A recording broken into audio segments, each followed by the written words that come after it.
Assalamualaikum warahmatullahi wabarakatuh. Alhamdulillah.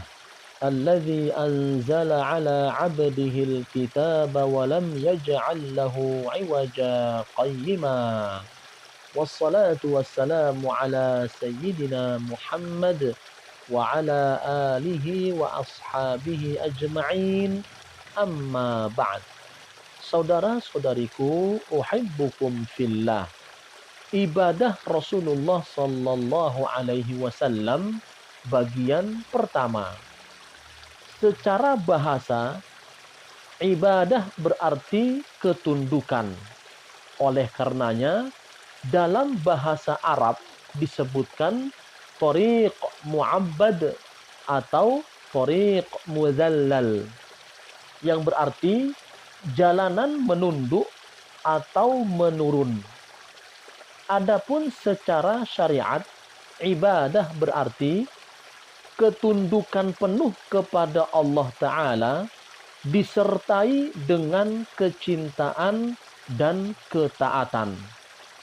Al-Mughirah bin Syu'bah radhiyallahu anhu meriwayatkan, Shalla Rasulullah sallallahu alaihi wasallam hatta intafakhat qadamahu faqila lahu atatakallafu hadha wa qad ghafara Allahu laka ma taqaddama min dhanbika wa ma ta'akhkhara qala afala akunu 'abdan syakura.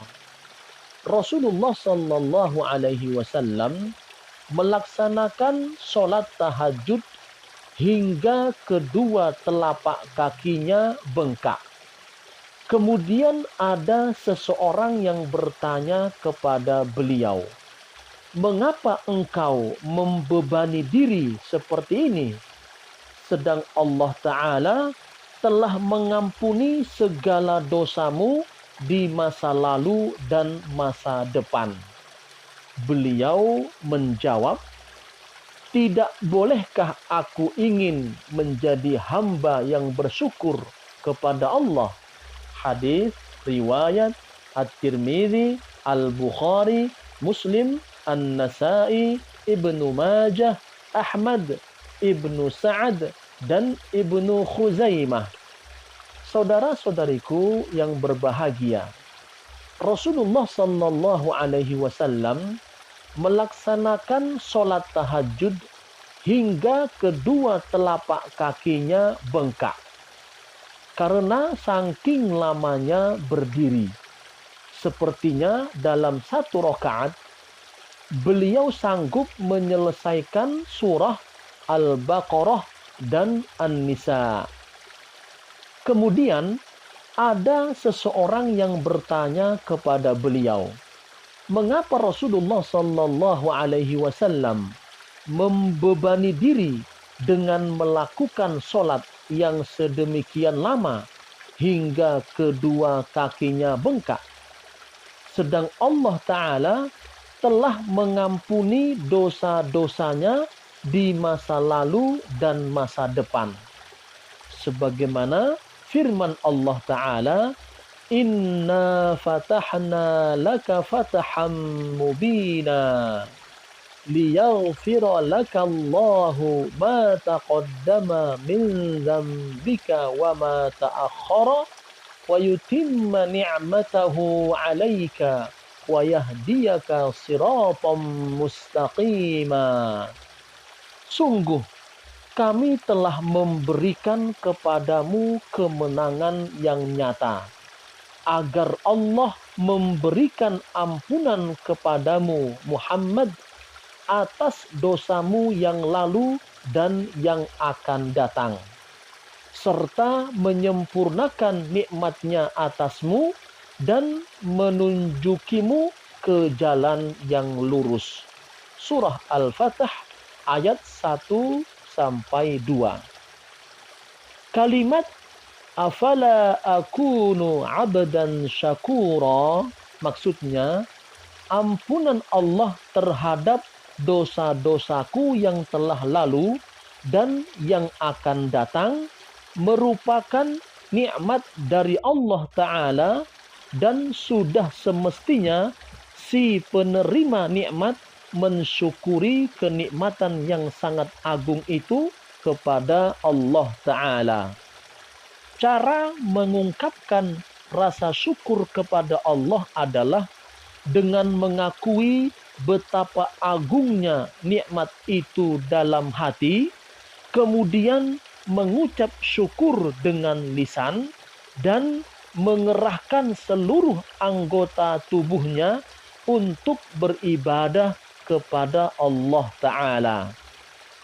Dalam hadis ini menjelaskan dua maqam kedudukan yang disempurnakan oleh Rasulullah Sallallahu Alaihi Wasallam dengan seluruh kemampuan terbaiknya, yakni maqam ubudiyah, kedudukan penghambaan, dan maqam syukur, kedudukan syukur.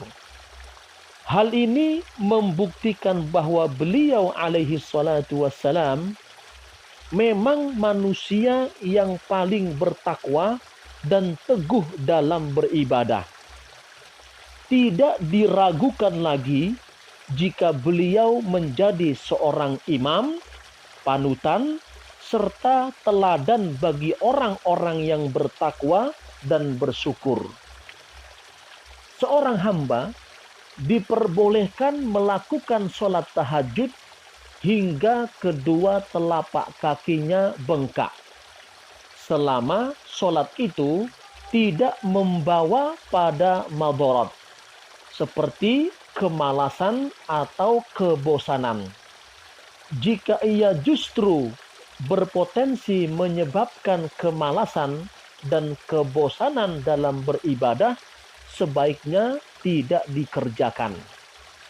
Hal ini berdasarkan hadis Sayyidah Aisyah radhiyallahu anha.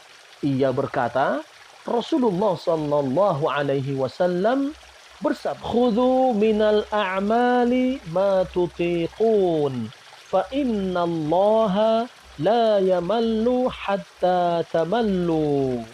Wa ahabbus salati ila an-nabiy sallallahu alaihi wasallam ma duwima alaihi wa in qallat.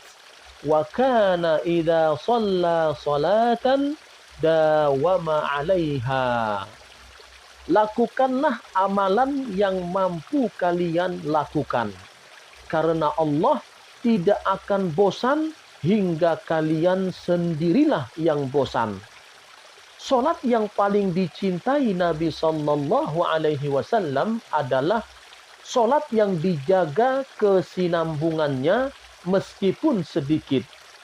Jika beliau sudah biasa melaksanakan sholat sunnah, beliau menjaga kesinambungannya. Hadis riwayat Al-Bukhari.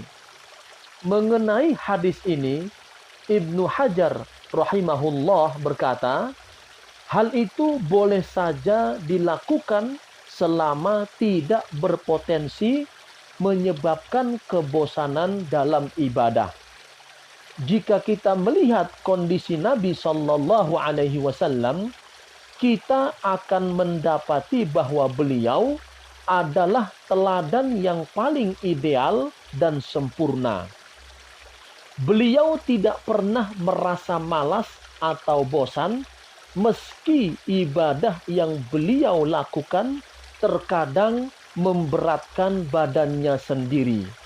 Bahkan beliau pernah bersabda, wa ju'ilat qurratu aini fis shalah. Dan hal yang menyejukkan hatiku adalah sholat. Hal ini juga disebutkan dalam riwayat An-Nasa'i dari Anas radhiyallahu anhu.